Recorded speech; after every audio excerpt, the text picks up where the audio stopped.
बाबा साहब अम्बेडकर की 65वीं पुण्यतिथि है। मैं समझता हूं कि बाबा साहब अम्बेडकर भारत के सबसे बड़े सपूत थे। उन्होंने देश का संविधान बनाया। दुनिया का सबसे बेहतरीन संविधान बाबा साहब अम्बेडकर ने हमारे देश को दिया। पूरा जीवन वो दलितों के लिए, शोषितों के लिए लड़ते रहे, संघर्ष करते रहे। और अगर मैं कहूं कि शायद आज तक के भारत के सबसे पढ़े लिखे नागरिक थे, तो मुझे लगता है ये अतिशयोक्ति नहीं होगी। मैं नहीं जानता कोई और भारतीय जिसने इतनी पढ़ाई की हो। आपको शायद पता नहीं होगा कि उन्होंने 64 विषयों में 64 सब्जेक्ट्स में मास्टर्स डिग्री हासिल की थी। एक मास्टर्स डिग्री लेने में नानी याद आ जाती है, एक एमए करने में, एमएससी करने में नानी याद आ जाती है। उन्होंने 64 सब्जेक्ट्स के अंदर मास्टर्स डिग्री हासिल की थी।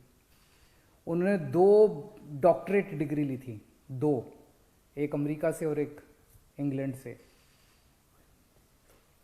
इतने गरीब परिवार से वो आते थे, इतने गरीब परिवार से आते थे, उनके घर में खाने को नहीं होता था। जब वो इंग्लैंड में डिग्री कर रहे थे तो बीच में उनका वजीफा रुक गया, उनको डिग्री बीच में छोड़ के आना पड़ा, और फिर वो यहाँ पे पैसों का जुगाड़ करके दोबारा डिग्री लेने के लिए गए थे। इतना पढ़ाई को इतनी ज़्यादा तवज्जो देते थे। 2 विदेशों से डॉक्टरेट डिग्री ली थी उन दिनों में। आज की डेट में कोई बच्चा अगर फॉरेन में पढ़ने जाना चाहता है, कितना मुश्किल है किसी के लिए फॉरेन में पढ़ने जाना, अमेरिका में, इंग्लैंड में पढ़ने जाना आज की डेट में कितना मुश्किल है। उन दिनों में ऐसा शख्स जिसने 2 डॉक्टरेट डिग्री फॉरेन से ली थी, उनको, और उस जमाने के वो पहले डॉक्टरेट डिग्री हासिल करने वाले पहले भारतीय थे। उनको 9 भाषाएं आती थी, 9 भाषाएं। और उनकी एक पर्सनल लाइब्रेरी थी, किताबों के बड़े शौकीन थे। पर्सनल लाइब्रेरी थी जिसमें 50,000 किताबें थी। उनकी लाइब्रेरी का नाम था राजगीर। और कहते हैं कि दुनिया की सबसे बड़ी लाइब्रेरी उनकी पर्सनल लाइब्रेरी थी। इतना ज़्यादा उन्होंने पढ़ाई को तवज्जो दिया। आज वो हमारे बीच में नहीं है, लेकिन भारत नहीं, पूरी दुनिया उनकी कितनी कद्र करती है ये आप इस बात से सोच लीजिए कि लंदन के म्यूजियम में आज कार्ल मार्क्स के बगल में उनकी प्रतिमा लगी हुई है।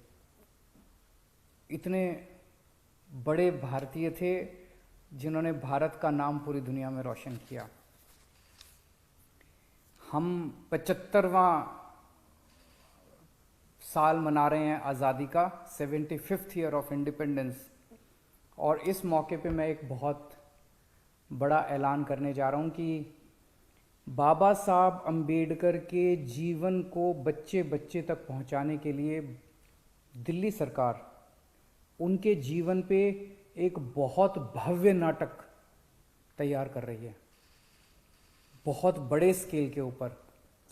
जवाहरलाल नेहरू स्टेडियम में दिखाया जाएगा, 5 जनवरी से दिखाया जाएगा। उनके पूरे जीवन के ऊपर होगा, उनके विचारों के ऊपर होगा।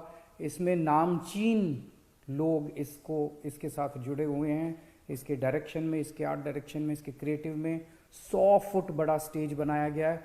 बहुत ही भव्य नाटक बाबा साहब अम्बेडकर के जीवन पे बनाया जा रहा है।